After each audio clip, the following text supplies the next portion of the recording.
ఓం వెంకటేశాయ. యోంతః ప్రవిశ్య మమ వాచమిమాం ప్రసుప్తాం సంజీవయత్యఖిల శక్తిధరస్వధామ్నా అన్యాన్శ్చ హస్తచరణశ్రవణత్వగాదీన్ ప్రాణాన్నమో భగవతే పురుషాయ తుభ్యం. శ్రీవేంకటాద్రినిలయ కమలా కాముకః పుమాన్ అభంగుర విభూతిర్నస్తరంగయతు మంగళం. జయతు జయతు దేవి దేవసంగాభిపూజ్య జయతు జయతు భద్రా భార్గవి భాగ్యరూప జయతు జయతు నిత్య నిర్మల జ్ఞాన వేద్య జయతు జయతు సత్య సర్వభూతాంతరస్థ. లక్ష్మీ అమ్మవారి యొక్క వైభవాన్ని కీర్తిస్తూ ఉన్నారు. ఇక్కడ దేవసంఘములన్నీ కూడా, దేవతలందరూ కూడా మొదటగా పూజించేది లక్ష్మీ అమ్మవారినేట.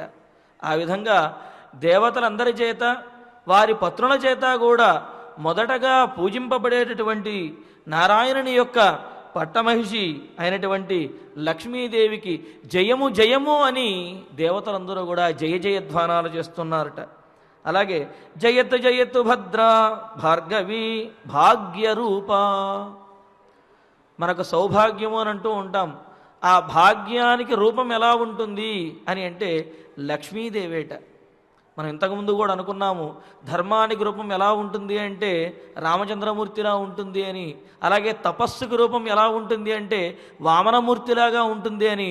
అదేవిధంగా మన సౌభాగ్యానికి, స్వామివారి యొక్క కరుణకి రూపం ఎలా ఉంటుంది, ఆకృతి ఎలా ఉంటుంది అంటే అమ్మవారిలా ఉంటుందిట.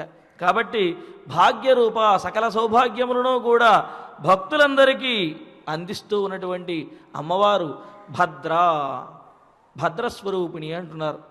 ఏమిటి భద్ర అంటే? భద్ర అంటే ప్రసారిణి అని అర్థం, ప్రసరింపజేసేది అని అర్థం. ఏం ప్రసరింపజేస్తుంది అమ్మవారు అంటే, స్వామివారి యొక్క హృదయంలో నిత్య నివాసినిగా ఉంటూ ఆయన యొక్క కరుణను ఈ లోకమంతా కూడా ప్రసరింపజేస్తుంది. అప్పుడు స్వామివారు కరుణించి తన దయామృత తరంగాలతోటి ఈ ప్రపంచమునంతా కూడా తడిపి స్వామి అనుగ్రహించి ఉద్ధరిస్తాడు. దయామృత తరంగిణ్యా స్తరంగైరివ శీతలై అపాంగై సించతే విశ్వం వెంకటేశాయ మంగళం అని అన్నట్లుగా, మరి స్వామి యొక్క దయ ప్రసరించాలి అంటే ఆ ప్రసరింపజేసే శక్తి అనేది ఉండాలి. ఆ ప్రసరింపజేసే శక్తి భద్ర అమ్మవారే. అందుకనే అన్నారు జయతు జయతు భద్ర భార్గవి భాగ్యరూప. అలాగే ఈమె భృగు మహర్షి యొక్క సంకల్పం వల్ల ఈ భూలోకంలో కానివ్వండి లక్ష్మీదేవిగా అవతరించారు. కాబట్టి భృగు మహర్షి యొక్క సంకల్పంతో అవతరించి స్వామిని ఆశ్రయించి స్వామి యొక్క కరుణను అందరికీ ప్రసరింపజేసే అమ్మ మన లక్ష్మీదేవి. అలాగే జయతు జయతు నిత్య నిర్మల జ్ఞాన వేద్య. నిర్మలమైనటువంటి జ్ఞానముతోటి తెలియబడే ఆమె. అదేవిధంగా నిర్మలమైనటువంటి జ్ఞానాన్ని భక్తులందరికీ కూడా అందించేది నిత్య. నిత్యము అంటే భూత భవిష్యత్ వర్తమాన కాలములలో అన్నింటిలోనూ కూడా శాశ్వతంగా ఉండేవారిని నిత్య అని అంటాం. అదేంటి, స్వామివారు నిత్యమైనటువంటి వాడు, పరంబ్రహ్మ నిత్యం, మరి మిగతావన్నీ అనిత్యములు కదా, మరి లక్ష్మీదేవి నిత్య అని ఎలా చెబుతారు అని అంటే, స్వామివారు నిత్యమైతే స్వామివారికి అనపాయనిగా ఉంటూ అన్ని అవతారాల్లోనూ కూడా స్వామితోటే వెన్నుండి ఉండే అమ్మవారు రాఘవత్వే అభవత్ సీత రుక్మిణీ కృష్ణ జన్మని అన్యేషు చ అవతారేషు తస్యైష అనపాయని అని చెప్పినట్లుగా స్వామితో పాటు ఎల్లప్పుడూ కూడా అనపాయనిగా ఉంటుంది. కాబట్టి స్వామి నిత్యమైన వాడు కాబట్టి అమ్మవారు కూడా ఆయనతో పాటు నిత్యమైనదే. అందుకనే నిత్యానపాయినీం నిరవధ్యాం దేవదేవ దివ్యమహిషీం అని మనం కూడా అమ్మను స్తుతిస్తూ ఉంటాం. ఆ విధంగా నిత్యానపాయనిగా ఉంటూ స్వామి యొక్క అనుగ్రహంతో భాగ్యమును, అలాగే మనలో జ్ఞాన జ్యోతిని వెలిగించే అమ్మవారికి జయము జయము అంటూ అందరూ కీర్తిస్తూ జయతు జయతు సత్య సర్వభూతాంతరస్థ. అమ్మ యొక్క అనుగ్రహంతో మనం ఏదైతే పొందుతామో ఆ ఐశ్వర్యమే సత్యమైనది. ఆమె అనుగ్రహము లేకుండా ఏదైనా పొందామనుకోండి అది అనిత్యమైంది, ఏ విధంగా వచ్చిందో ఆ విధంగానే అది వెళ్ళిపోతుంది. కాబట్టి ధర్మస్వరూపుడైనటువంటి స్వామి యొక్క అనుగ్రహంతో అమ్మ యొక్క అనుగ్రహంతో ఏదైతే ఉంటుందో అదే సత్యమైంది. అలాగే అమ్మవారు సర్వభూతాంతరస్థ, సర్వ ప్రాణులలో ఉన్నటువంటి చైతన్య స్వరూపం ఏదైతే ఉందో ఆ చైతన్య స్వరూపము అమ్మవారే. కేవలం అన్ని ప్రాణులలో కాదు, స్వామివారిలో కూడా ఉన్నటువంటి చైతన్య స్వరూపం ఆయన హృదయంలో ఉండి ఆయన్ను చైతన్యపరిచి మనల్ని అనుగ్రహించే విధంగా తన పురుషకార వైభవంతో అమ్మ మనస్సుతోటి మనల్ని అనుగ్రహింపజేసేది లక్ష్మీదేవి. కాబట్టి సర్వభూతముల యొక్క ప్రాణులన్నింటి యొక్క హృదయములో ఉండే చైతన్య స్వరూపిణి అమ్మవారే. మరి అటువంటి అమ్మవారి యొక్క అనుగ్రహంతో తిరుమల తిరుపతి దేవస్థానం వారు సాక్షాత్తు శ్రీవారి సన్నిధిలో నాగనిరాజన మండపం నుండి నిర్వహిస్తున్నటువంటి అనేక ఆధ్యాత్మిక కార్యక్రమాలలో ఈ మాసోత్సవాలలో భాగంగా ఈనాడు మనం పాల్గొన మాస వైశిష్ట్యము లక్ష్మీ వైభవం తెలుసుకోవడానికి ఈ ప్రాతకాలంలో చక్కగా స్వామివారి సమక్షంలో మనందరము కూడా కొలువు తీరి ఉన్నాము. మరి ఈనాడు పాల్గొన మాసము శుక్లపక్షము ఏకాదశి తిథి సౌమ్యవారము పుష్యమి నక్షత్రము. ఈరోజు ఒక విశేషము కూడా ఉన్నది. ఈ ఏకాదశి తిథిని మోదన్య ఏకాదశి అలాగే ఆమలకి ఏకాదశి అని కూడా అంటారు. సాధారణంగా ఏకాదశి అంటే మహావిష్ణువుకి అత్యంత ప్రీతికరమైనటువంటి రోజు.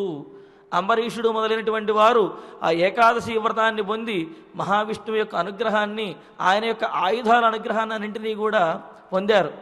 సాధారణంగా ఉన్న ఏకాదశే చాలా విశిష్టమైనది. అంటే ఈ మోదన్య ఏకాదశి అని చెప్పే ఈ ఫాల్గుణ శుద్ధ ఏకాదశి మరింత విశిష్టమైనదిగా చెబుతారు. ఎందుకు అంటే దీనికి మోదన్య ఏకాదశి అనే పేరు ఎలా వచ్చింది అంటే, ఒకానొక సందర్భంలో మేధావి అనే మహర్షి ఒకచోట అరణ్యంలో తపస్సు చేసుకుంటూ ఉన్నాడు. అలా తపస్సు చేసుకుంటూ ఉంటే ఆ ప్రాంతంలోకి వచ్చినటువంటి మంజుఘోష అనే ఒక అప్సరస, దేవగణానికి చెందినటువంటి మంజుఘోష అనే ఒక అప్సరస అక్కడికి వచ్చి తన విలాసంగా నాట్యం చేసుకుంటూ పాటలు పాడుకుంటూ ఆవిడ ఉన్నది. అయితే ఆమె వలన ఈ మేధావి అనే మహర్షి యొక్క తపస్సు భంగమైంది. భంగమయ్యేటప్పటికీ నీవు దేవతా జాతికి అంటే దేవగణానికి చెందిన దాని వయ్యి ఉండు కూడా ఈ విధంగా తమోగుణ భూయిష్టంగా ప్రవర్తించావు కాబట్టి నీవు నీ దేవత్వాన్ని కోల్పోతావు అని ఆమెను శపించాడు. మరి శాప విమోచనము అంటే పాల్గొన ఏకాదశి నాడు మహావిష్ణువు యొక్క అనుగ్రహంతో మరలా నీవు శాప విమోచనాన్ని పొంది యథాస్థితికి వస్తావు అని చెప్పి అనుగ్రహించారట. ఆ విధంగా పాల్గొన శుద్ధ ఏకాదశి నాడు ఆ మంజుఘోష అనే అప్సరస మహావిష్ణువు యొక్క పూజా కార్యక్రమాన్ని చూచి ఆయన యొక్క అనుగ్రహంతో మరలా దైవత్వాన్ని పొందిందిట. దైవత్వాన్ని పొంది మోదమును ఆనందమును పొందిందిట. అందుకని ఈ ఏకాదశికి మోదన్య ఏకాదశి అని పేరు. కాబట్టి ఏదైనా ఇబ్బందులు కనుక ఉన్నట్లయితే మన జీవితంలో కూడా ఆనందానికి కనుక దూరమైనట్లయితే ఈ ఏకాదశి నాడు గనక స్వామిని మహావిష్ణువుని గనక అర్చించినట్లయితే ఆ ఆనందం మరలా మనకు తిరిగి వస్తుంది అని పెద్దలు చెబుతూ ఉన్నారు. అదేవిధంగా ఈ ఏకాదశిని ఆమలకి ఏకాదశి, ఆమలక్ ఏకాదశి అని కూడా అని అంటారట. ఈనాడు ధాత్రీ వృక్షం అంటే ఆమలకి అంటే ఉసిరి చెట్టు అని అర్థం. ఆ ఉసిరి చెట్టుతో, ఉసిరి పండ్లతో నిండినటువంటి, ఉసిరి పండ్లు కలిపినటువంటి నీళ్లతోటే స్నానం చేయాలిట. స్నానం చేసి ఉసిరి చెట్టు యొక్క నీడలో స్వామివారిని మహావిష్ణువు యొక్క చిత్రపటం కానివ్వండి లేకపోతే విగ్రహం కానివ్వండి కల్పించి అక్కడ స్వామిని ఆవాహన చేసి ఆ ఉసిరి చెట్టు నీడలో స్వామిని అర్చించాలి, మహావిష్ణువుని పూజించాలి. అలా పూజించి ఆ ఉసిరి చెట్టు నీడలోనే భోజనములన్నీ కూడా, భోజన భాజనాలందరూ కూడా అందరితో, మన బంధుమిత్రులందరితో కలిసి ఉసిరి చెట్టు నీడలోనే భోజనం చేయాలి. సాధారణంగా కార్తీక మాసంలో మనం వనభోజనాలు చేస్తూ ఉంటాం. అదేవిధంగా ఈ పాల్గొన మాసంలో కూడా ఈ భోజనములన్నీ కూడా చేయాలిట.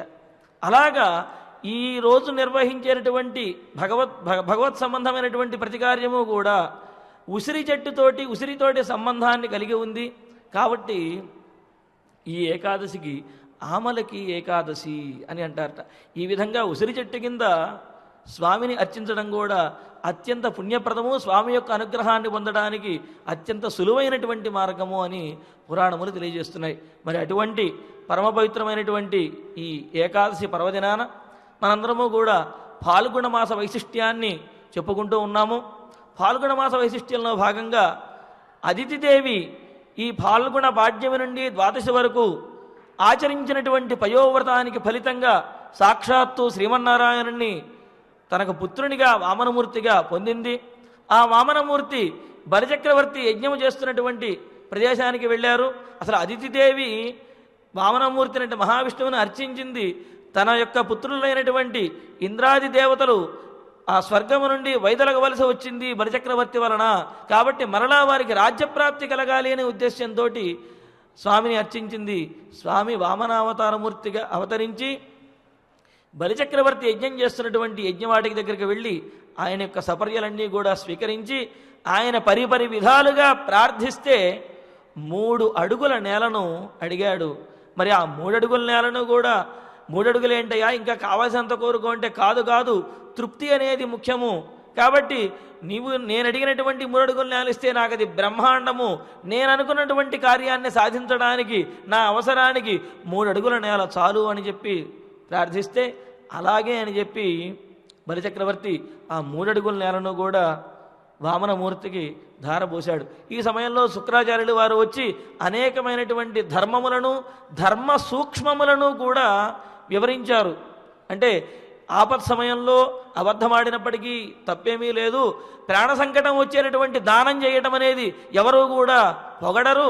కాబట్టి ఇటువంటి దానాన్ని చేయటం కంటే కూడా ఏదో విధంగా ఈ వటువుని ఇక్కడి నుంచి పంపించేయటం అనేది నీకు నీ కులమునకు మనందరికీ కూడా శ్రేయస్కరము అని చెప్పినప్పటికీ కూడా ఇచ్చినటువంటి మాటను తప్పితే మా వంశానికి చెడ్డ పేరు తెచ్చిన వాడిని అవుతాను, కులఘాతకుడిని అవుతాను. కాబట్టి అటువంటి పరిస్థితి రాకూడదు, తప్పనిసరిగా నేను దానం చేస్తాను అంటే నా మాట వినకపోతే నీవు నీ రాజ్యలక్ష్మిని కోల్పోతావు నాయనా అని చెప్పి ఒకంత చిరాకుతోటి బాధపడినటువంటి శుక్రాచార్యుడు ఒక మాట అనేశాడు. అంటే గురువు యొక్క నోటి నుండి ఎప్పుడైతే చిరాకుగా బాధగా ఈ మాట అయితే వచ్చిందో అప్పుడే ఆ బలిచక్రవర్తి యొక్క సౌభాగ్యం అంతా కూడా కోల్పోయినట్టయింది. సరే, బలిచక్రవర్తి చక్కగా దానం చేయదలుచుకున్నాడు. ఈయనకు తగినటువంటిదే ఆమె భార్య కూడా ఆమె వెంటనే బంగారు కలశంతో నీళ్లు తీసుకొచ్చింది. చక్కగా ఇద్దరూ కూడా కలిసి బలిచక్రవర్తి ఆ వామనమూర్తికి 3 అడుగుల నేలను ధారపోసి సోదకంగా ఆ 3 అడుగుల నేలను కూడా దానం చేశారు. దానం చేసేటప్పటికీ వెంటనే దేవగణాలు రాక్షసగణాలు అందరూ కూడా జయజయధ్వానాలు చేశారు. సహజంగా మహావిష్ణువుకు జయజయధ్వానాలు చేస్తారు. కానీ ఈ సందర్భంలో బలిచక్రవర్తి యొక్క ధైర్యానికి, అంటే తన వచ్చినటువంటి వాడు తనల్ని అణచివేయడానికి వచ్చినటువంటి వాడు, దేవతలకు మేలు చేయడానికి వచ్చినటువంటి వాడు అని తెలిసి కూడా ఆయన అడిగినటువంటి దానాన్ని నిస్సంశయంగా నిర్భయంగా ఇచ్చాడు. కాబట్టి ఆ జయజయధ్వానాలు చేస్తూ దేవతలందరూ కూడా పుష్పవర్షాన్ని కురిపించారట. కురిపించేటప్పటికీ ఇంకా అప్పుడు అసలు కథ మొదలయ్యింది. ఏమిటి? తద్వామనం రూపమమర్ధత అద్భుతం హరేరనంతస్య గుణత్రయాత్మకం భుఃఖం దిశో జౌవ్యవరా పయోధయ తిర్యంగృదేవా నృషయో యదాసత. ఇంకా వెంటనే ఎప్పుడైతే వాళ్ళు చక్కగా దానం చేసి నమస్కరించి పూజా కార్యక్రమాన్ని పూర్తి చేశారో, ఎప్పుడైతే ఈ పుష్పవర్షములన్నీ కూడా దేవతలు కురిపిస్తున్నారో అదే సమయంలో వామనమూర్తి పెరగటం మొదలుపెట్టాడు. మెల్లమెల్లగా అప్పటి వరకు కూడా ముద్దులోకి 8 ఏళ్ల బాలుడిలాగా స్వామివారు బ్రహ్మవర్చస్సుతో గోచరిస్తూ చిన్ని చిన్ని పాదములతో ఉన్నాడు. మనం అనుకున్నాము ఆయన పాదములతో కనుక కొలిచినట్లయితే ఓ 2 జానలు కూడా భూమి ఉండదు, ఆ 3 అడుగుల నేల అంటే అని అనుకున్నాం. కానీ ఇప్పుడు ఆ వామనమూర్తి పెరగటం మొదలుపెట్టాడు. ఎలా పెరుగుతున్నాడంటే చూడండి, ఇంతింతై వటుడింతయై మరయుదానింతై నభో వీధిపై నంతైతో యదమండలాగ్రమున కల్లంతై ప్రభారాశిపై నంతై చంద్రునికంతయై ధ్రువునిపై నంతై మహర్వాటిపై నంతై సత్యపదోన్నతుండగుచు బ్రహ్మాండంత సంవర్ధియై. ఆయన పెరుగుతూ ఉంటే ఏదో ఆ భవనం అంత పెరిగాడా లేకపోతే కొండంత పెరిగాడా అని కాదుట. ఆయన పెరుగుతూ పోతూ ఉంటే మొదట ఆకాశంలోకి వ్యాపించాడు, తర్వాత సూర్యమండలంలోకి, తర్వాత స్వర్గంలోకి, ఆ తర్వాత మహర్లోకము, జనులోకము, తపోలోకము, చివరికి సత్యలోకం దాకా వెళ్ళింది ఆయన యొక్క పాదం. ఈ విధంగా ఆయన పెరుగుతూ ఉన్నాడు. పెరుగుతూ ఉంటే అందరూ కూడా ఆశ్చర్యంగా చూస్తూ ఉండిపోయారు. ఏం జరుగుతోంది? ఇప్పటిదాకా వామనమూర్తిగా చిన్న పిల్లవాడిగా ఉన్నటువంటి ఆ స్వామి వామనమూర్తి ఇప్పుడు ఈ విధంగా పెరిగిపోతున్నాడని అందరూ కూడా ఆశ్చర్యంగా వీక్షిస్తున్నట్ట. వీక్షిస్తూ ఉంటే బలిచక్రవర్తి మాత్రము ఏది జరిగినా సరే సంసిద్ధంగా ఉన్నాడు కాబట్టి ఆ విరాట్ మూర్తిని అదేవిధంగా తదేక దృష్టితోటి చూస్తూ ఉన్నట్ట. కాయే బలిస్తస్య మహావిభూతే సహర్ద్విగాచార్య సదస్య ఏతత్ దదర్శ విశ్వం త్రిగుణం గుణాత్మకే భూతేంద్రియార్థాశయ జీవముక్తం. ఆ విరాట్ మూర్తి యొక్క స్వరూపంలో బలిచక్రవర్తి అదేవిధంగా శుక్రాచార్యులు వారి యొక్క శిష్యులు అందరూ కూడా కళ్ళు పెద్దవి చేసి చూస్తూ ఉన్నారట. చూస్తూ ఉంటే మహీం మహీంద్రాన్ మహీధ్రాన్ పురుషస్య జంఘయో, ఇలా ఆయన యొక్క ప్రతి అంగములోనూ కూడా ఒక్కొక్క విశేషం అనేది కనిపిస్తుందిట. ఇక సూర్యచంద్రుల యొక్క పరిస్థితి అంటే చూడండి, వామనమూర్తి పెరుగుతూ ఉంటే చిన్నవాడిగా ఉన్నాడు వామనమూర్తి. ఆయన పెరుగుతున్నప్పుడు సూర్యుని కింద వరకు వెళ్ళేటప్పటికీ సూర్యుడు ఆ వామనమూర్తికి కిరీటంలాగా గోచరించాట. ఇంకాస్త పెరిగేటప్పటికీ అదే సూర్యుడు ఆయనకి మకరకుండలములలాగా, మరింత పెరిగేటప్పటికీ ఆ వామనమూర్తికి భుజకీర్తులులాగా, ఇంకాస్త పెరిగేటప్పటికీ సువర్ణ ఖచ్చితమైనటువంటి మొలత్రాడులాగా కటిసూత్రంలాగా కనిపించాడు. ఇంకా స్వామివారి పెరిగిపోయేటప్పటికీ ఆ సూర్యుడు స్వామివారి యొక్క పాదములకు అలంకరించబడినటువంటి నూపురములాగా గోచరిస్తూ ఉన్నట్ట. అంటే ఏమిటి? సూర్యమండలం వరకు కూడా ఆయన పాదమే సూర్యమండలం వరకు వ్యాపించి ఉంది. ఆ పైన ఆయన యొక్క విరాట్ రూపం గోచరిస్తూ ఉన్నది. మరి అంతటి విరాట్ రూపంతో ఉన్నాడు. మరి ఆయనలో ఏమేమి గోచరించాయి అంటే చాలా గోచరించాయి. ఈ 14 భువన భాండములలో ఈ విశ్వంలో ఏవైతే ఉన్నాయో అవన్నీ కూడా ఆ విరాట్ స్వరూపంలోనే గోచరిస్తూ ఉన్నాయట.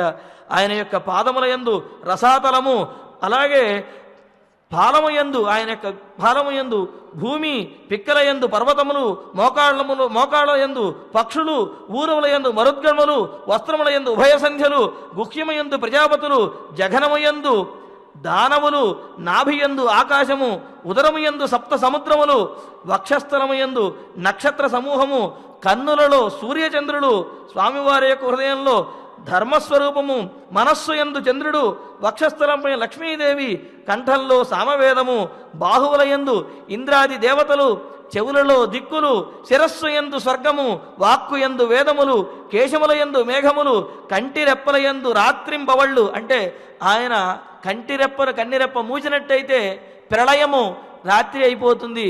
ఆయన కన్ను తెరిచి చూస్తున్నప్పుడే పగలు మళ్ళీ సృష్టి అంతా కూడా జరుగుతుంది. కాబట్టి కంటిరెప్పల యందు రాత్రింబవళ్ళు, స్వామివారి యొక్క నవ్వు యందు విష్ణుమాయ, ఇవన్నీ కూడా కనిపించాయిట. అలాగే ఆయన యొక్క బుద్ధి యందు బ్రహ్మాది దేవతలు, ఇంకా చాలా విశేషాలు ఇలాగా స్వామివారి యొక్క ఆ విరాట్ స్వరూపంలో కనిపించినటువంటి అనేకమైనటువంటి విశేషాలని అనేక రకాలుగా కీర్తించారు. ఈ విధంగా స్వామిలోనే సకల చరాచర సృష్టిని కూడా వీక్షించారు ఈ శుక్రాచార్యుల వారు, అదేవిధంగా బలిచక్రవర్తి. ప్రాణేషు గాత్రే స్థిర జంగమాని సర్వాణి భూతాని దదర్శ వీర. అన్ని ప్రాణులను కూడా ఆ స్వామి యొక్క విరాట్ స్వరూపం యందే దర్శించారట. దర్శించి ఇంకా ఆయన అంతగా పెరిగిపోయి ఇక అప్పటి నుంచి ఆయన యొక్క రూపం కూడా మారిపోయింది.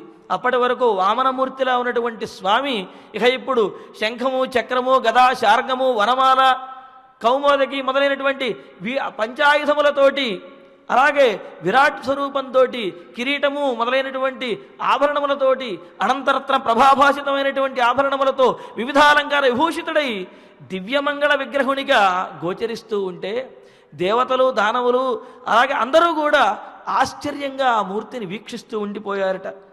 అలా ఉండిపోయిన తర్వాత ఇంకప్పుడు మిగతా వారందరూ కూడా స్వామిని కీర్తిస్తూ ఉన్నారు. అంటే ఇటువంటి అవకాశం, స్వామి యొక్క విరాట్ రూపాన్ని చూచేటటువంటి అవకాశం అనేది ఎవరికి ఎప్పుడూ రాదు. కాబట్టి అదేవిధంగా కన్నులు విప్పార్చి ఆ విధంగా చూస్తూ ఉండిపోయారు. చూస్తూ ఉంటే మిగతా వారందరూ కూడా ఆయనని కీర్తిస్తూ ఉన్నారు.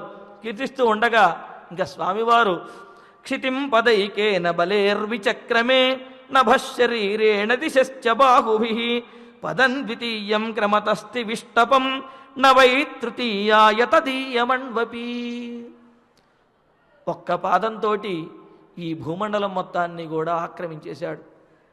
చూడండి, సూర్యుడే ఆయన యొక్క పాదములకు నూపురములాగా ఉన్నాడు అంటే ఆయన పాదం ఎంత ఆవరించి ఉన్నదో మనం ఊహించవచ్చు.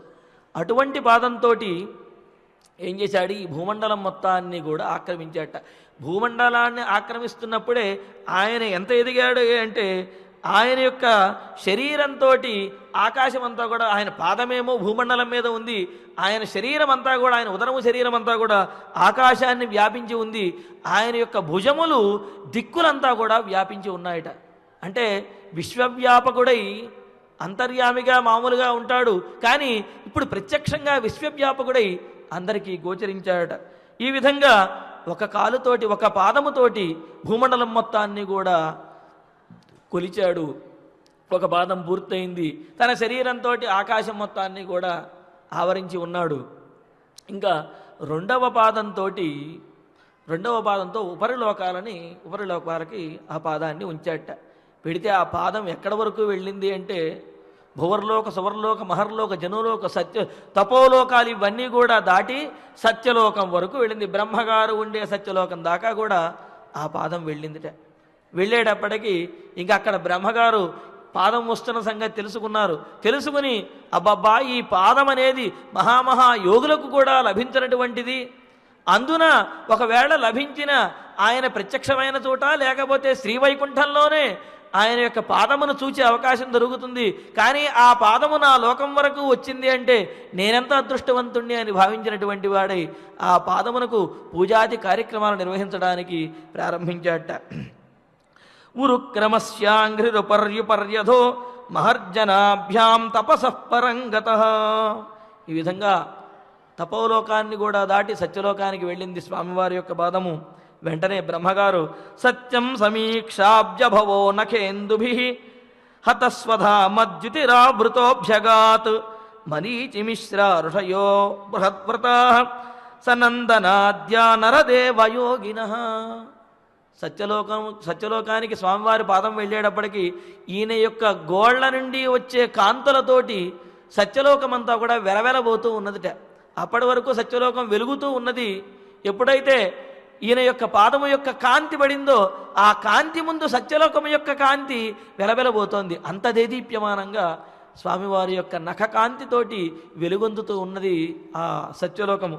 వెంటనే ఇంకా ఈయన బృహద్వ్రతుడు, అదేవిధంగా మరీచి మొదలైనటువంటి, సనందుడు మొదలైనటువంటి ఋషులని తోలుకుని వచ్చి ఆ పాదమునకు ఎదురు వెళ్ళి ఆ పాదమును పూజించడం ప్రారంభించాట. అథాంగ్రయే ప్రోన్నమితాయ విష్ణో ఉపాహరత్ పద్మభవోర్హణోదకం సమర్చ్య భక్త్యా అభ్యనుగుణా శుచిశ్రవా ఎన్నాభిపంకే రుహ సంభవ స్వయం. వెంటనే ఇంకా మనం ఇంటికి ఎవరన్నా వస్తే ఏం చేస్తాము, వారికి అర్ఘ్యపాద్యాదులు ఇస్తాం.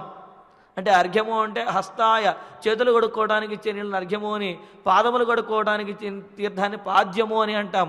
మరి స్వామివారి యొక్క పాదము బ్రహ్మలోకానికి వచ్చింది కాబట్టి వెంటనే ఇంకా ఆయన కమండలం తీసి ఆ పాదమును కడగటం ప్రారంభించాట. కడిగేటప్పటికీ ఆ పాదములు కడుగగా జాలువారినటువంటి తీర్థము ధాతు కమండలు జలం తదురుక్రమస్య పాదావనే జన పవిత్రతయా నరేంద్ర స్వర్ధున్యభూన్నభశిర్స పతతి నిమార్ష్టి లోకత్రయం భగవతో విశదేవ కీర్తి.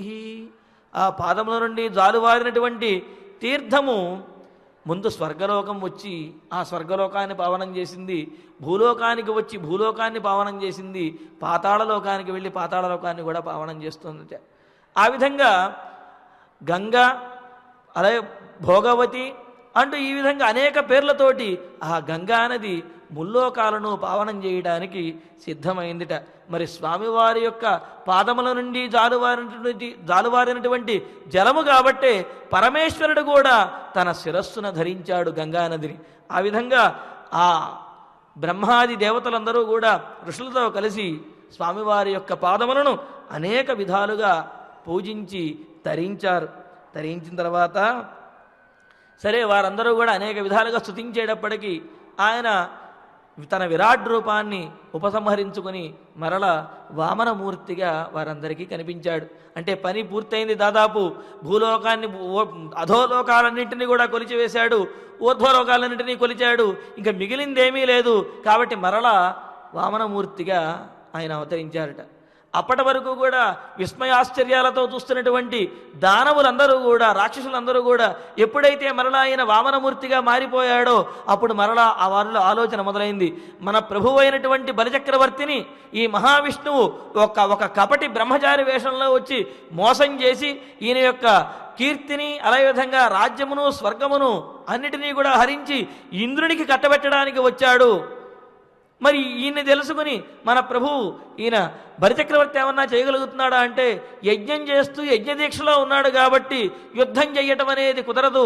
పైగా ఆయన యొక్క నిష్ఠ, ధర్మనిరతి అనేది దానము చేయదలిస్తే తప్పనిసరిగా చేస్తాడు. కాబట్టి ఇప్పుడు బలిచక్రవర్తి చేయగలిగింది ఏమీ లేదు. మరి ఎవరు చేయాలి? ఆయన అనుయాయులమైనటువంటి మనమే ఏదైనా ఉపాయంతో ఈ ఆపదను తొలగించాలి. అసలు దీని అంతటికీ కారణం ఈ వామనమూర్తి కాబట్టి ఈ వామనమూర్తిని అందరం కూడా కలిసి వధించేద్దామని చెప్పి అనుకుని వీరందరూ కూడా ఆయుధాలు పెట్టుకుని బయలుదేరాడు. వామనమూర్తిని ఈ సామాన్యమైనటువంటి రాక్షసులా ఎదుర్కొనేది. అప్పుడు వామనమూర్తి చిరుమందహాసంతో నవ్వుతూ ఉన్నట్ట. వెంటనే విష్ణు పార్షద దేవతలందరూ కూడా విచ్చేశారు. విశ్వక్సేనుడు, జయుడు, విజయుడు మొదలైనటువంటి వారందరూ కూడా విచ్చేసి వారి యొక్క ఆయుధాలతోటి రాక్షసులతో యుద్ధం చేయటం ప్రారంభించారట. యుద్ధం చేస్తూ రాక్షసులందరినీ కూడా అలవోకగా ఎదుర్కొంటూ ఉన్నారు.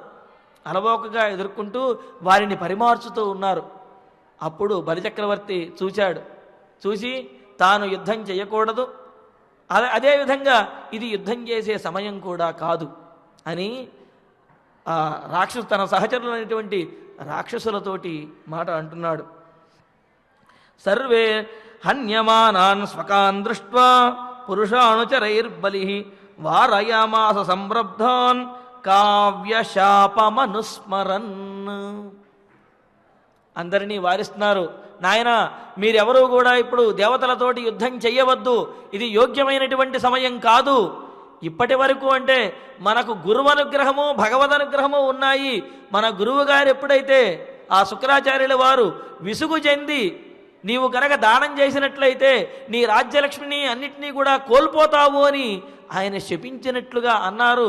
కాబట్టి మనకు గురువు అనుగ్రహం లేదు. కాబట్టి ఈ సమయంలో మనం ఎంత పోరాడినా మనం గెలిచే అవకాశం అనేదే లేదు. కాబట్టి మీరు యుద్ధము నుండి వైదొలగండి అని చెప్పి అన్నాడు. అని ఇంకో మాట కూడా అంటున్నాడు. ఏమిటి దేవతలతో యుద్ధం చేసి గెలవటానికి మీరు తహతహలాడుతున్నారా?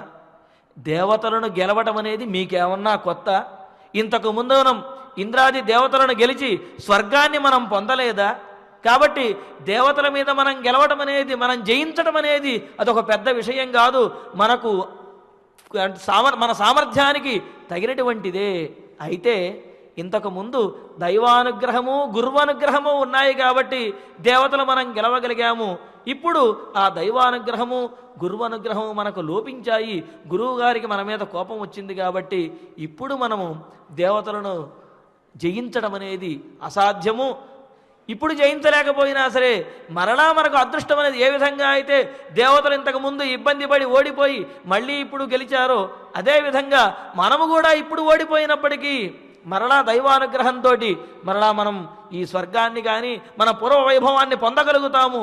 కాబట్టి మీరు ఈ యుద్ధం నుంచి వైదొలగండి అని చెబితే ఆ రాక్షసులందరూ కూడా యుద్ధం నుండి వైదొలగి రసాతలానికి వెళ్ళిపోయారు. వెళ్ళిపోయిన తర్వాత ఇంకా స్వామివారి యొక్క మనస్సును ఎరిగినటువంటి గరుత్మంతుడు వచ్చి ఆ బలిచక్రవర్తిని బంధించాడు. ఇక్కడ చూడండి, బలిచక్రవర్తి స్వామి అడిగినది ఇచ్చాడు. అయినప్పటికీ కూడా బలిచక్రవర్తిని ఎందుకు బంధించాడండి అని మనం మొదటి రోజునే అనుకున్నాం. పరీక్షిత్ మహారాజుకు కూడా ఈ సందేహం అనేది వచ్చింది. బలిచక్రవర్తి వరం ఇచ్చాడు కదా, దానం చేశాడు కదా, అయినప్పటికీ కూడా ఆయన్ని బంధించవలసినటువంటి అవసరం ఏమొచ్చింది అంటే ఇక్కడే భగవానుడు తన పరీక్షను భక్తుల యందు తాను పరీక్షించే విధానాన్ని తెలియజేస్తున్నాడు. ఎందుకు అంటే బంధించడానికి కారణము బలిచక్రవర్తి ఇచ్చినటువంటి మాట 3 అడుగుల నేలను ఇస్తాను అని. కానీ ఇప్పుడు ఇచ్చింది 2 అడుగుల నేలే. కాబట్టి ఇచ్చినటువంటి మాట తప్పినవాడయ్యాడు. అదేవిధంగా బలిచక్రవర్తిలో ఇప్పటి వరకు కూడా సహనము, ఓర్పు, భక్తి ఇవన్నీ కూడా ఉన్నాయి. మరి ఇవి ఇకపైన కూడా కొనసాగుతాయా లేదా అని చెప్పి భగవానుడు పరీక్షిస్తూ ఉన్నాడు. అందుకనే ఆయన యొక్క మనో ఆజ్ఞతోటి ఆ గరుత్మంతుడు వచ్చి బలిచక్రవర్తిని వరుణపాశములతోటి బంధించి వేశాడు. వరుణపాశములు అంటే ఇక విడదీయరానటువంటి, ఎవరు బంధించారో వారు తీయాలి తప్ప విడదీయరానటువంటి పాశములు. ఆ పాశములతో బంధించేటప్పటికీ ఈ ప్రపంచమంతా కూడా, విశ్వమంతా కూడా హాహాకారాలు చేస్తోంది. సహజంగా దేవతలకు ఏదైనా ఇబ్బంది కలిగినప్పుడు, మహర్షులకు ఇబ్బంది కలిగినప్పుడు ప్రకృతి హాహాకారాలు చేస్తూ తన ఇబ్బందిని తెలియజేస్తుంది. కానీ ఇక్కడ రాక్షస వంశంలో పుట్టినవాడైనప్పటికీ కూడా బలిచక్రవర్తి ధర్మాత్ముడు కాబట్టి ఆయనను బంధించేటప్పటికీ ఈ ప్రకృతి అంతా కూడా హాహాకారాలు చేస్తూ ఆ విముఖతను తెలియజేస్తుంది. అంటే బలిచక్రవర్తిని బంధించడం ఏమిటి అని ఎవరికీ కూడా మనస్సు అంగీకరించడం లేదు. అంగీకరించక హాహాకారాలు చేస్తూ ఉన్నారు. అందరూ కూడా చేస్తూ ఉంటే అప్పుడు ఆ వామనమూర్తి మాట్లాడుతున్నాడు. ఓ బలిచక్రవర్తి, నీవు నాకు 3 అడుగుల నేల ఇస్తాను అని అన్నావు. నేను పదైకేన మయాక్రాంతో భూర్లోకం దిశస్తను, 1 అడుగుతోటి ఈ భూలోకం అంతా కూడా వ్యాపించాను. ఎంతవరకు వ్యాపించాను, ఎంతవరకు అయితే సూర్యచంద్రుల యొక్క కాంతి ప్రసరిస్తుందో, ఎక్కడి వరకు అయితే వర్షములు పడతాయో ఆ ప్రదేశం అంతా కూడా నేను నా ఒక పాదంతో వ్యాపించాను. మరి ఇంకొక పాదముతోటి స్వర్లోకం వరకు, బ్రహ్మలోకం వరకు కూడా ఇంకో పాదంతో వ్యాపించాను. అంటే ఇప్పటికి నువ్వు 2 అడుగుల నేలను ఇచ్చినట్టు. మరి 3వ అడుగు పరిస్థితి ఏమిటి? ఇస్తానన్నమాట ఇవ్వలేదు కదా. ప్రతిశ్రుతమదాతుస్తే నిరయవాస ఇష్యతే విషత్వం నిరయం తస్మాత్ గురునాచానుమోదిత. ఇచ్చినటువంటి మాట కనుక తప్పినట్లయితే నరకం ప్రాప్తిస్తుంది అని చెప్పి మీ గురువుగారు కూడా ఇంతకుముందు నీకు ఒకసారి చెప్పారు. ఆ విషయం నీకు గుర్తుందా? కాబట్టి నువ్వు ఇచ్చినటువంటి మాట తప్పావు కాబట్టి నీవు ఇప్పుడు నరకానికి వెళ్ళవలసి ఉంటుంది. చూడండి ఆయన యొక్క పరీక్ష, భక్తుణ్ణి పరీక్షించడం. తనకు దానం చేసినటువంటి వాడిని, తన అమితమైనటువంటి విష్ణు భక్తుణ్ణి నరకానికి వెళ్ళవలసి వస్తుంది అని చెబుతుంటే అందరూ కూడా ఆశ్చర్యంగా చూస్తున్నారు. ఏమిటి బలిచక్రవర్తికి నరకమా అని చూస్తూ ఉంటే అప్పుడు ఇంకా చెబుతున్నాడు, నీవు ఇస్తానన్న మాట తప్పావు. నేను కూడా నీవు ఇంకోటి ఏదన్నా ఇవ్వడానికి నీ దగ్గర ఉందా అంటే నీ దగ్గర ఏమీ లేదు. అంతా నేను నా పాదములతోటే, 2 పాదములతోటే అంతా ఆవరించాను కాబట్టి నువ్వు ఇవ్వగలిగిందేమీ లేదు. కాబట్టి నువ్వు మాట తప్పినట్టే, నువ్వు ఇచ్చినటువంటి దానము భగ్నమైనట్టే. కాబట్టి మీ గురువుగారు చెప్పినట్లుగా నరకం ప్రాప్తించవలసి తీరుతుంది అని అన్నట్ట. అప్పటికి అంటే బలిచక్రవర్తి ఏమన్నా జంకుతాడేమో, దీనత్వాన్ని, స్వామి నన్ను మన్నించు, ఏదో తప్పు చేశాను పొరపాటున, కాబట్టి ఎలాగోలా నువ్వు ఉపశమనం నువ్వే చెయ్యి, నన్ను రక్షించు అని ఇలా ప్రార్థించి దీనత్వాన్ని పొందుతాడేమో అని అనుకున్నాడు. కానీ బలిచక్రవర్తి ఏమాత్రమూ తగ్గకుండా ఇంకా అంటున్నాడు, యజ్జుత్తమ శ్లోక భమాన్మమేరితం వచోవ్యలీకం సురవర్యమన్యతే కరోమృతం తన్న భవేత్రలంబనం పదం తృతీయం కురు శీర్ష్ణిమే నిజం. స్వామి, నీవు నీ విష్ణుమాయతోటి ఏదో నన్ను భయపెట్టాలి అని ప్రయత్నిస్తున్నావు. 2 అడుగులతో అంతా వ్యాపించాను, 3వ అడుగు నువ్వు ఇవ్వలేకపోయావు అని నన్ను అంటున్నావు. కానీ నేనేమాత్రము నీ విష్ణుమాయకు లోను కాను. నేనిచ్చినటువంటి మాట తప్పనిసరిగా సత్యము అయి తీరుతుంది. చూడు, కావాలంటే 2 అడుగులు ఈ విశ్వమంతా వ్యాపించావు కదా, ఆ 3వ అడుగు నా శిరస్సున పెట్టు. నా శిరస్సును ఆక్రమించి 3వ అడుగు ఉంచావు అంటే అప్పుడు నేను నీకు 3 అడుగులు కూడా ఇచ్చినట్లే. ఈ విశ్వంతో పాటు నన్ను నేనే అర్పించుకుంటున్నాను. దీనినే ఆత్మార్పణము అని అంటాం. నన్ను నేనే అర్పించుకుంటున్నాను కాబట్టి ఆ పాదమును నా శిరస్సున ఉంచు అని చెప్పి బలిచక్రవర్తి భక్తి శ్రద్ధలతోటి, ధైర్యముతోటి, చాలా వినయంగా, ఏమాత్రము జంకంగుండా, దీనత్వాన్ని పొందకుండా స్వామికి 3వ అడుగు ఎక్కడ పెట్టాలనే విషయాన్ని చాలా తెలివిగా చెప్పేట. ఆ విధంగా బలిచక్రవర్తి 3 అడుగులను కూడా వామనమూర్తికి దానంగా ఇచ్చి ఆయన యొక్క పరిపూర్ణమైన అనుగ్రహాన్ని పొందాడు. మరి ఆ 3వ అడుగు స్వామివారు ఏ విధంగా బలిచక్రవర్తి యొక్క శిరస్సును ఉంచాడు, ఆ తరువాత బలిచక్రవర్తి యొక్క భక్తికి మెచ్చినటువంటి స్వామి ఎలా కటాక్షించాడు అనే విషయాన్ని రేపటి కథాశ్రవణంలో మనందరము కూడా తెలుసుకుందాము. మరి ఈ పయోవ్రతంలో అదితిదేవి మహావిష్ణువుని ఉద్దేశించి చేసినటువంటి స్తోత్రాన్ని మనందరము కూడా పఠించి ఆ వామనమూర్తి యొక్క మహావిష్ణువు యొక్క పరిపూర్ణ అనుగ్రహాన్ని పొందుదాము. ఓం నమో వెంకటేశాయ. కశ్యప ప్రోక్త అదితికృత విష్ణు స్తోత్రం. నమస్తుభ్యం భగవతే నమస్తుభ్యం భగవతే పురుషాయ మహీయసే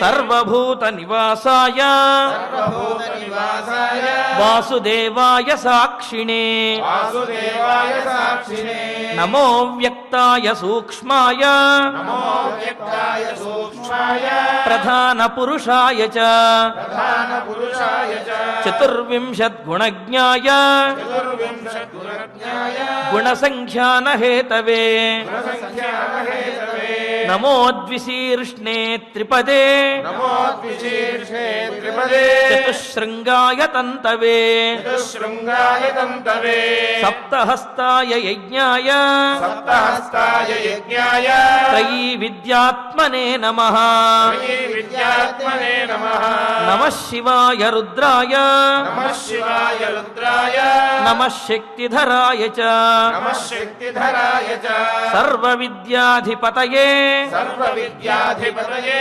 భూతానాం పతయే నమః భూతానాం పతయే నమః నమో హిరణ్యగర్భాయ నమో హిరణ్యగర్భాయ ప్రాణాయ జగదాత్మనే ప్రాణాయ జగదాత్మనే యోగైశ్వర్య శరీరాయ యోగైశ్వర్య శరీరాయ నమస్తే యోగహేతవే నమస్తే యోగహేతవే నమస్తే ఆదిదేవాయ నమస్తే ఆదిదేవాయ సాక్షిభూతాయ తే నమః సాక్షిభూతాయ తే నమః నారాయణాయ ఋషయే నారాయణాయ ఋషయే నరాయ హరయే నమః నరాయ హరయే నమః నమో మరకతశ్యామ నమో మరకతశ్యామ వపుషేధిగతశ్రియే వపుషేధిగతశ్రియే కేశవాయ నమస్తుభ్యం కేశవాయ నమస్తుభ్యం నమస్తే పీతవాససే నమస్తే పీతవాససే త్వం సర్వవరదః పుంసాం త్వం సర్వవరదః పుంసా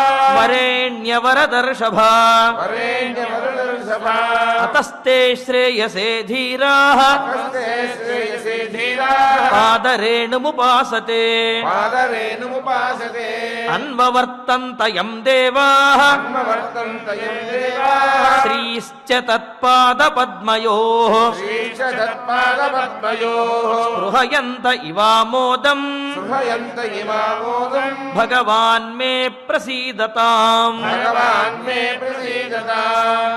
అదితికృత స్తోత్రాన్ని మనం ఫాల్గుణ మాసంలో చేసినటువంటి స్తోత్రాన్ని మనం పఠించాము. ఇక ఇప్పుడు సిద్ధలక్ష్మీ స్తోత్రంలోని ఒక శ్లోకరత్నాన్ని పఠించి అమ్మవారి యొక్క అనుగ్రహాన్ని కూడా పొందుదాం. అథా సిద్ధలక్ష్మీ స్తోత్రం సిద్ధలక్ష్మీ స్తోత్రం బ్రాహ్మీంచ బ్రాహ్మీంచ వైష్ణవీం భద్రాం వైష్ణవీం భద్రా షడ్భుజాంచ చతుర్భుజాంచ చతుర్ముఖాం చతుర్ముఖాం త్రినేత్రాంచ త్రినేత్రాంచ త్రిశూలాంచ త్రిశూలాంచ పద్మచక్ర పద్మచక్ర గదాధరాం గదాధరా ఇతి సిద్ధలక్ష్మీ స్తోత్రే సిద్ధలక్ష్మీ స్తోత్రే శ్లోకరత్నం. శ్లోకరత్నం. చక్కగా పారాయణ ప్రవచన కార్యక్రమాలను పూర్తి చేసుకున్నాము. ఏదైనా పొరపాట్లు కనుక జరిగి ఉంటే మన్నించమని స్వామిని ప్రార్థిస్తూ క్షమాప్రార్థన మంగళాదులతోటి ఈ కార్యక్రమాన్ని సంపూర్ణం చేసుకుందాము. అందరము కలిసి చేద్దాము. అధ క్షమా ప్రార్థన యదక్షర పద భ్రష్టం మాత్రాహీనం చ యద్భవేత్ తత్సర్వం క్షమ్యతాం దేవ నారాయణ నమోస్తుతే. అధ భగవత్ సమర్పణం కాయేన వాచా మనసేంద్రియైర్వా బుద్ధ్యాత్మనా వా ప్రకృతే స్వభావాత్ కరోమి యద్యత్ సకలం పరస్మై నారాయణాయేతి సమర్పయామి. అధ మంగళం శ్రియః కాంతాయ కళ్యాణ నిధయే నిధయేర్థినాం శ్రీవేంకట నివాసాయ శ్రీనివాసాయ మంగళం.